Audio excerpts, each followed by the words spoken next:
Hello guys, আমি Deep and welcome back to my channel Deep exclusive. So এখন আমি এই ভিডিওতে বেসিক্যালি কথা বলবো অঙ্কুশদার আপকামিং প্রজেক্ট মির্জাকে নিয়ে।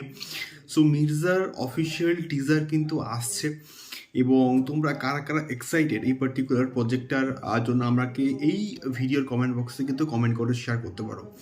সো এখন আমি এই ভিডিওর মধ্যে কথা বলবো একটা দুর্দান্ত বিষয়কে নিয়ে, যে বিষয়টা কিন্তু অলরেডি ঘটে গিয়েছে এবং অনেক খবর কিন্তু উঠে এসেছে মির্জা সংক্রান্ত, এবং এটা কিন্তু অঙ্কুশদা নিজেই কিন্তু মোটামুটি শেয়ার করেছে।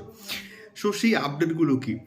তো সকালে আস্ক অঙ্কুশ বলে একটা কিন্তু হচ্ছে একটা করে আমাদের অঙ্কুশদা, এবং সেখানে কিন্তু অনেকে অনেক প্রশ্ন কিন্তু করে মির্জা সংক্রান্ত এবং অঙ্কুশদার আপকামিং প্রজেক্ট সংক্রান্ত। তো সেখানে একটা কিন্তু প্রশ্ন ছিল যে মির্জাতে এক্স্যাক্টলি কোনো ক্যামিও থাকতে চলেছে কিনা।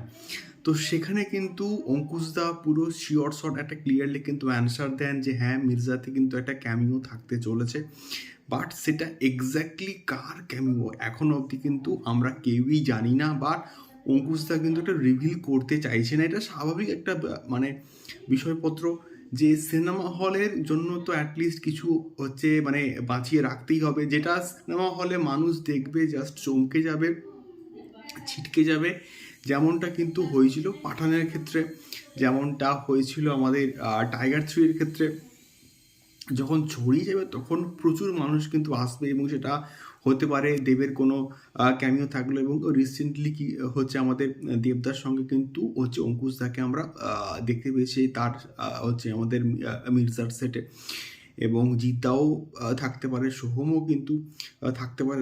সব মিলিয়ে একটা কিন্তু কারো না কারো একটা তো ক্যামিও বস থাকছেই। এবং এর পরবর্তী সময় কিন্তু তাকে জিজ্ঞেস করা হয় যে এর সঙ্গে কোনো মির্জার সঙ্গে কোনো খাদানের কানেকশনস আছে কি না। তো সেখানে কিন্তু স্পষ্টই কিন্তু অঙ্কুশ অ্যান্সার দেয় যে খাদানের সঙ্গে মানে মির্জার সঙ্গে খাদানের কিন্তু কোনো রকম কানেকশনস নেই, তবে একটা ক্যামিও কিন্তু থাকতে চলেছে। এবারে দেখা যাক, অঙ্কুশদা হয়তো এটাকে ইচ্ছে করেই কিন্তু রিভিল করতে চাইছে না, এটা খুবই স্বাভাবিক একটা বিষয়। দেখা যাক এক্স্যাক্টলি কার ক্যামিও থাকে। এবং অঙ্কুশদা কিন্তু বারবারই প্রমিস করছে যে এটা মির্জা এমন একটা প্রজেক্ট হচ্ছে যেটা সিনেমা হলকে জাস্ট স্টেডিয়াম বানিয়ে দেবে। দেখা যাক কেমন হয়। এবং তোমরা কারা কারা মির্জার টিজারের জন্য ওয়েট করছো আমাকে অবশ্যই কিন্তু কমেন্ট করে শেয়ার করতে পারো। সো এখনকার ভিডিওটা এই অবধি, দেখা হচ্ছে পরবর্তী ভিডিওতে। টাটা।